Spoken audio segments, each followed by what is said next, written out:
Now, a feminist movement has accused the Israeli government of adopting a racist policy towards the country's Ethiopian Jews.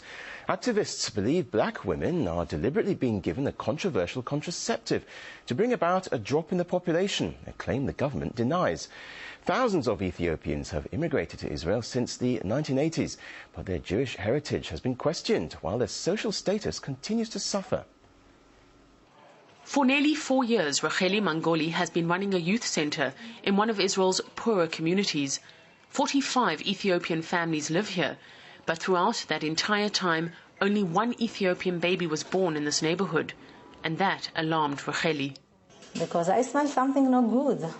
I know about the discrimination here. When I'm going with the children, I feel this.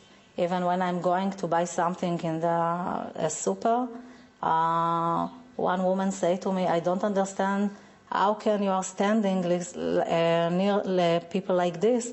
When they give me money, I'm going and washing my hands. After some investigation, Racheli discovered many of the Ethiopian women, keen not to get pregnant while setting up life in a new country, had been placed on the controversial contraceptive Depo-Provera, a drug few Israeli women have heard of, let alone use.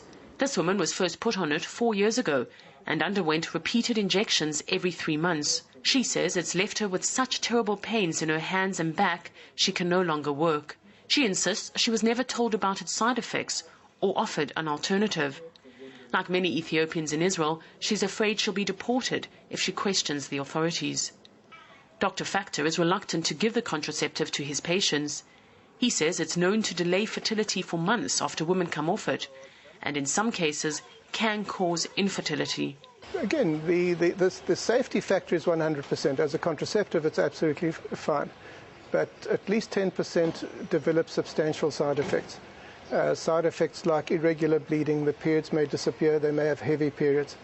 And it's impossible to reverse these side effects. Until it's worked itself out of the system, you can't reverse these. So it's possible, although the contraception works for 3 months at a time, the side effects may last for 2 years, 3 years, 4 years, 5 years.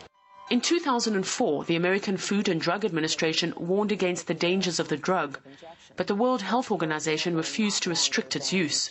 Hedva Eyal has tried unsuccessfully to draw attention to the fact Ethiopian Israelis are given the drug without being warned of the risks. She claims it's her government's policy and is nothing short of racism. They don't want poor or black children, and Depo-Provera gives them the opportunity to have the control, because she taking her injection once in 3 months and she cannot have children. You know, it's 100% secure from children. Hedva says the policy is working. The number of black babies in Israel is decreasing, but there are no official statistics to back up her claim. Although for community workers and Ethiopian women here, they don't need statistics. They feel their reality speaks for itself. We've come to the clinic where the women get their injections, but no one will talk to us. The health ministry admits it gives the drug, but says it was never its policy to give it only to Ethiopian women and reduce the number of black babies in the country. In their defense, Jewish agencies involved in immigration said they offered several types of contraceptives to Ethiopian women, and that all of them participated voluntarily in family planning. Paula Slier, RT, Israel.